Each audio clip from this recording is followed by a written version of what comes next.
गर्मी अपने चरम पर आ रही है।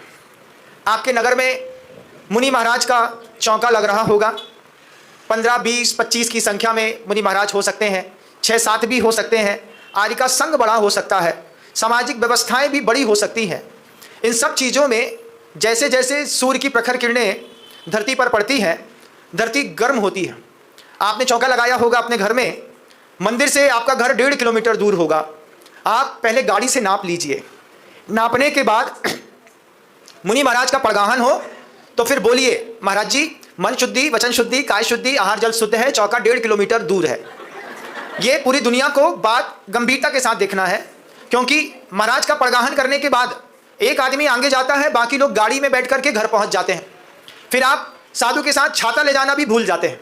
वैयावृत्ति गर्मी में सारे साधुओं की हमको करनी है। दुनिया में जहां तक ये बात मेरी सुनी जा रही है, वे सब लोग इस बात को ध्यान दें कि साथ में आए, चौका दूर है, एक बड़ा छाता साथ में लेके चलें। महाराज का सिर है, गर्म हो सकता है, खुला शरीर है, गर्म हो सकता है, या फिर मान लो पहले से भी गर्म है, तो ये भी एक वैयावृत्ति है। पहले बोल दें, मन शुद्धि, वचन शुद्धि, काय शुद्धि, आहार जल शुद्ध है। महाराज जी चौका 1.5 किलोमीटर, 2 किलोमीटर, 3 किलोमीटर, जो भी एक्चुअल डिस्टेंस है उसको बता दें, क्योंकि रास्ते में कई बार मार्ग शुद्धि भी नहीं होती। मान लीजिए रास्ते में चूहा फटा मारा पड़ा होगा, महाराज का गर्मी के दिनों में आलाप हो जाएगा, फिर वे उस दिन आहार नहीं करेंगे, आपको बहुत संक्लेश होगा। इसलिए मार्ग शुद्धि भी देखना पड़ती है। खुद की परिस्थितियां भी साधु देखते हैं। कई बार साधु का पित्त प्रकोपित है, कई बार उनको सर्वाइकल का दर्द है, या फिर चक्कर आ रहा है, या ब्लड शुगर लो हो गई है। आपने परगाहन कर लिया और आप 1.5 किलोमीटर ले गए और महाराज का भोजन विपरीत परिणमन कर गया, तो आपको दिन भर संक्लेश होगा। इसलिए इस गर्मी के मौसम पे पूरी दुनिया के लोगों से कहना चाहता हूं, अपने जहां पर भी मुनि महाराज है उनके आसपास सराउंडिंग 100, 200, 300, 400 मीटर के एरिया में आप चौका लगा करके धर्म लाभ ले लें तो बहुत अच्छी बात। लेकिन 1.5 किलोमीटर, 2 किलोमीटर, 3 किलोमीटर दूर अगर आप ले जाते हैं, आप एक बार मुनि महाराज के साथ जाके देखिएगा। घर की जितनी महिलाएं पड़गाई हैं, जितने लोगों ने पड़गाया है, वे मुनि महाराज के साथ घर तक पैदल जाइए और वहां से महाराज को छोड़ने भी पैदल आइए। फिर आपको एहसास होगा कि साधु कितना सहना पड़ता है।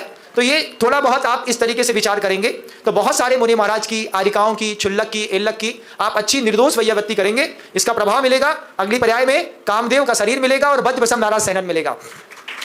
जितने भी लोग पूरी दुनिया में इस बात को सुन रहे हैं, आपके नगर में कोई भी मुनि महाराज हैं, कोई भी साधु हैं, इस गर्मी में इस चीज़ का ध्यान रखें। दूसरी बात ये भी ध्यान रखें कि मुनि महाराज आते हैं, आप लोगों को रहता है, लगता है कि चौके में जूस वगैरह बना दिए जाएं, तो जूस, उसके बारे का एक बात अपन को समझना है कि जब तक आप गर्म पानी से अच्छे से हाथ नहीं धोएंगे तब तक कभी भी जूस ज़्यादा देर टिक नहीं सकता, क्योंकि हाथ इतना अनहाइजेनिक होता है कि हाथ के स्पर्श के साथ ही रस की शक्ति भाग जो है वो विकृत होने लगती है।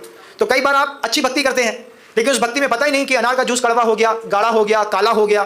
तो सबसे पहले बहुत गर्म पानी से अच्छे से पहले हाथ धो लीजिए, थोड़ा सा उसमें डाल लीजिए, आपको पीड़ा होगी। अगर मान लीजिए हाथ नहीं लगाना चाहते हैं आप, तो आप मशीन में सीधा डाल दीजिए, उसमें हाथ ना लगे तो कोई बात नहीं। लेकिन अगर हाथ से किसी रस को निकालते हैं तो वो 15 मिनट के अंदर विकृत हो जाता है। आपने 7:30 बजे अनार का रस निकाला, महाराज 9:45 बजे आपके चौके में आए, आप महाराज से कह रहे हैं महाराज आहार में अनार का रस ले लीजिए, वो इतना विकार वाला होता है कि जो भी पिएगा उसके पेट में नियम से विकृति होंगी। तो जितने भी रस पदार्थ होते हैं इनको हाथ गर्म पानी से धो करके निकालना चाहिए। निकालने के बाद कांच के बॉटल पे रखिए, उसके ऊपर एक छन्ना गीला करके लपेट दीजिए। लपेट देने से जो गर्माहट है रस की वो निकल जाएगी, तो साधु को लेने में थोड़ा गुड फील होगा। इसको भी वैयावृत्ति कहते हैं। इसका भी अपने को ध्यान रखना होता है। लौकी की सब्जी इसी गर्मी के दिनों में जहरीली आती है। लौकी गर्मी में कम होती है और रेट बढ़ जाते हैं, लोग ऑक्सीटोसिन का इंजेक्शन लगा करके लौकी पैदा करते हैं, तो लौकी काली पड़ने लगती है।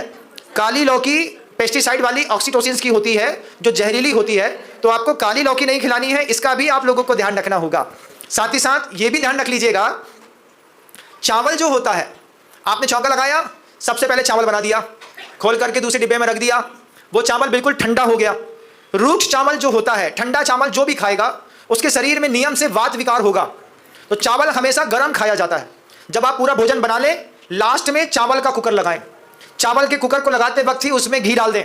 अगर आपको पता है कि मुनि महाराज 3, 4, 5, 7, 10 की संख्या में हैं, वे नमक लेते हैं, तो आप उसमें नमक डाल दें बनते वक्त। पता चले कि नहीं लेते हैं तो फिर आप रोना बनाइए, लेकिन चावल का डिब्बा तब खोलिए जब महाराज को बिल्कुल गरम गरम दे सकें। आपने चावल बनाया, चावल बनाने के बाद आपने उसको पूरा थाली में फैला लिया, उसकी पूरी उष्मा बाहर चली गई, फिर आप उसमें घी डालना भी भूल गए और रूखा चावल साधु के सामने रखा। महाराज ने देखते साथ ही समझ लिया तो मना कर दिया। मना करने पर आप, ओ महाराज तो कुछ नहीं लेते, महाराज कुछ लेते नहीं कि आपको देते, आता नहीं। तो तो दुनिया में अगर आपको देते नहीं आता है तो देने का विज्ञान हमको सीखना होगा। ये बात मैं इसलिए कह रहा हूं कि गर्मी इतनी तीव्र है, इस तीव्र गर्मी में साधु साध्वी दिगंबर जैन समाज के दिन में एक बार भोजन लेते हैं, उसी वक्त पानी लेते हैं, दिन भर में वो दोबारा अपने कंठ में एक बूंद भी पानी नहीं डालते, तो आपकी बैय्यवृत्ति की गंभीरता चौंके के लिए और बढ़ जाती है। तो जहां जहां तक आप मेरे इस बात को सुन रहे हो, आप उनके पानी की मर्यादा भी निश्चित करिए। पानी में भी बहुत ज़्यादा हार्डनेस होती है, चौंके में ध्यान रखना चाहिए। अगर बारिश का पानी मिल जाए गर्मी के दिनों में तो साधु के लिए अमृत का काम करता है।